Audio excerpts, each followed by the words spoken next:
Welcome to Educa Hub. Educa ഹബിൻ്റെ ചാനലിലേക്ക് ഒരിക്കൽ കൂടി സ്വാഗതം. ഈ വീഡിയോ SSLC വിദ്യാർത്ഥികളുടെ ബ്ലോവിൻ ഇൻ ദി വിൻ എന്ന പ്രധാനപ്പെട്ട പാഠഭാഗത്തിൻ്റെ തേർഡ് പാർട്ടാണ്. ആദ്യ 2 പാർട്ടുകൾ കാണാത്തവർക്ക് വേണ്ടി ഡിസ്ക്രിപ്ഷൻ ബോക്സിൽ ലിങ്കുകൾ നൽകിയിട്ടുണ്ട്. ഈ വീഡിയോയിൽ ഓരോ വരികളുടെയും ബാഹ്യാർത്ഥങ്ങൾക്ക് പുറമെ വിശദമായ ലളിതമായ എക്സ്പ്ലനേഷൻ കൂടി ഉൾപ്പെടുത്തിയിട്ടുണ്ട്. അതോടൊപ്പം തന്നെ ചില ഉപമവാക്കുകളുടെ ശരിയായ അർത്ഥവും നമ്മൾ ഇവിടെ പരാമർശിക്കുന്നു.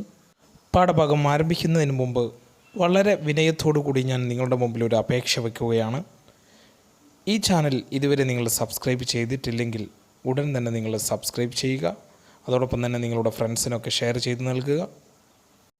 സെക്കൻഡ് പാർട്ടിൽ നമ്മൾ പറഞ്ഞു നിർത്തിയ വരി, yes and how many times can a man turn his head and pretend that he just doesn't see എന്ന വരിയായിരുന്നു. ഇനി നമുക്ക് അടുത്ത വരി മുതൽ പഠിച്ചു തുടങ്ങാം. The answer my friend is blowing in the wind. The answer is blowing in the wind. നേരത്തെയുള്ള റഫ്രൈൻ നമ്മുടെ കവി വീണ്ടും റിപ്പീറ്റ് ചെയ്യുകയാണ്. അദ്ദേഹം ചോദിക്കുന്ന റിട്ടോറിക്കൽ ക്വസ്റ്റ്യനുള്ള എല്ലാ ഉത്തരങ്ങളും എൻ്റെ സുഹൃത്തെ my friend is blowing in the wind, കാറ്റിലൂടെ ഒഴുകി നടക്കുകയാണ് എന്ന് പറഞ്ഞാൽ എല്ലാവർക്കും ഈ ചോദ്യങ്ങൾക്കുള്ള ഉത്തരമറിയാം, എല്ലാവർക്കും ഈ ചോദ്യങ്ങൾക്കുള്ള പരിഹാരം അല്ലെങ്കിൽ ഈ പ്രശ്നങ്ങൾക്കുള്ള പരിഹാരം അറിയാം. പക്ഷേ അതിനെ പരിഹരിക്കാനോ അത് മനസ്സിലാക്കാനോ ആരും തയ്യാറാവുന്നില്ല എന്ന റഫ്രൈൻ പല്ലവി വീണ്ടും നമ്മുടെ കവി തുടരുകയാണ്. ദാ ഇവിടെ പറയുന്നു, again all the answers are just out there waiting for someone to grab them. എല്ലാത്തിൻ്റെയും ഉത്തരം അവിടെ തന്നെയുണ്ട്, ആരെങ്കിലും ഒന്ന് അതിനെ പിടിക്കുമോ എന്ന് കാത്തു നിൽക്കുകയാണ്. എന്ന് പറഞ്ഞു കഴിഞ്ഞാൽ ആരും അത് മനസ്സിലാക്കുന്നില്ല, കാറ്റിലൂടെ അങ്ങ് ഒഴുകി നടക്കുകയാണ്. ഇനി അടുത്ത ലൈനുകളുടെ ബാഹ്യാർത്ഥം നോക്കാം. Yes and how many times must a man look up before he can see the sky? ആകാശം കാണാൻ കഴിയുന്നതിന് മുമ്പ് ഒരാൾ എത്ര തവണ മുകളിലേക്ക് നോക്കണം? ഇനി എക്സ്പ്ലനേഷൻ നോക്കാം. Through this line he describes everyone should have the ability to pursue their dreams. ഈ വരികളിലൂടെ അദ്ദേഹം വിശദീകരിക്കുന്നത് എന്താണ്? Everyone should have the ability to pursue their dreams. എല്ലാവർക്കും അവരുടെ സ്വപ്നങ്ങൾ പിന്തുടരാനുള്ള എബിലിറ്റീസ് ഉണ്ടാവണം എന്നുള്ളതാണ്.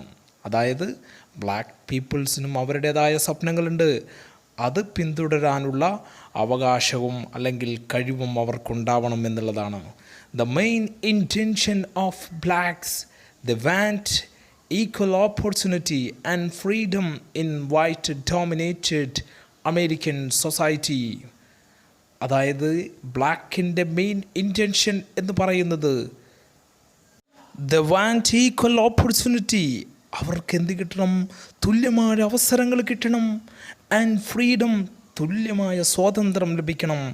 In white dominated American society, വെള്ളക്കാരൻ്റെ ആധിപത്യത്തിലുള്ള അമേരിക്കൻ സമൂഹത്തിൽ നിന്ന് അവർക്ക് തുല്യമായ അവകാശവും അവസരങ്ങളും ലഭ്യമാകണം എന്നുള്ളതാണ് അവരുടെ മെയിൻ ഇൻറ്റൻഷൻ. അത് അവർക്ക് പിന്തുടരാനുള്ള എബിലിറ്റീസ് ഉണ്ടാവണം എന്നുള്ളതാണ് കവി സൂചിപ്പിക്കുന്നത്.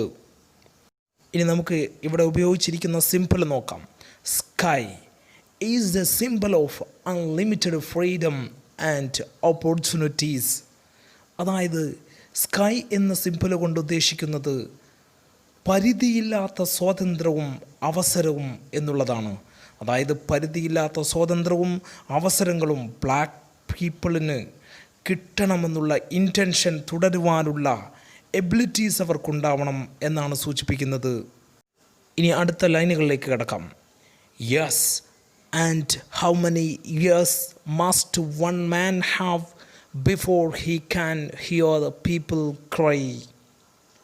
മനുഷ്യരുടെ രോദനം കേൾക്കാൻ, മനുഷ്യരുടെ സങ്കടം കേൾക്കാൻ ഒരാൾക്ക് എത്ര കർണങ്ങൾ വേണം, എത്ര ചെവികൾ വേണമെന്നാണ് ബാഹ്യമായി കവി ചോദിക്കുന്നത്. ഇനി വിശദീകരണം നോക്കാം. Here the poet is aiming at US foreign policy during the Cold War and what ultimately became US involvement in the Vietnam war. അതായത് പോയറ്റ് ഉദ്ദേശിക്കുന്നത് US ഫോറിൻ പോളിസിയെക്കുറിച്ചാണ്. During the cold war, cold വാറിനെ കുറിച്ച് നമ്മൾ ഹിസ്റ്ററിയിലെ 2nd ചാപ്റ്ററിൽ മനസ്സിലാക്കുന്നുണ്ട്, ശീതസമരത്തെക്കുറിച്ച്. അവിടെയും അതുപോലെ തന്നെ and what ultimately became US involvement in the Vietnam war. അതായത് അൾട്ടിമേറ്റ്ലി അന്തിമമായിക്കൊണ്ട് US വിയറ്റ്നാം വാറിൽ ഇടപെട്ടതുകൊണ്ടും അതിനെയൊക്കെ പരാമർശിച്ചുകൊണ്ട് അവിടുത്തെ ഭരണാധികാരികളെ വിമർശിക്കുകയായിരുന്നു, അല്ലെങ്കിൽ അവിടുത്തെ ഭരണാധികാരികളോട് ചോദ്യങ്ങൾ ചോദിക്കുകയാണ്. ജനങ്ങൾ അടിച്ചമർത്തപ്പെടുന്ന അവരുടെ ഫോറിൻ പോളിസിയെ ചോദ്യം ചെയ്യുകയാണ്. ഇവിടെ ക്രൈസ് എന്നത് കൊണ്ട് ഉദ്ദേശിക്കുന്നത് എന്താണെന്ന് നോക്കാം. ദ ക്രൈസ് ഓഫ് വാർ, യുദ്ധത്തിൻ്റെ കെടുതികൾ അല്ലെങ്കിൽ യുദ്ധത്തിൻ്റെ രോധനങ്ങൾ. അതുപോലെ തന്നെ ദ ക്രൈസ് ഓഫ് ഫ്രീഡം, സ്വാതന്ത്ര്യത്തിന് വേണ്ടിക്കൊണ്ടുള്ള രോധനങ്ങൾ അല്ലെങ്കിൽ സ്വാതന്ത്ര്യം ലഭിക്കാത്തതിലുള്ള വിഷമങ്ങൾ. Are left unheard by the oppressors, അടിച്ചമർത്തപ്പെടുന്നവർ കേൾക്കാത്ത ആ ഒരവസ്ഥയുണ്ടല്ലോ. അതായത് വൈറ്റ് പീപ്പിൾ, അവർ ഈ പ്രശ്നങ്ങളെക്കുറിച്ചൊന്നും മനസ്സിലാക്കുന്നില്ല എന്നുള്ളതാണ് കവി പറയുന്നത്.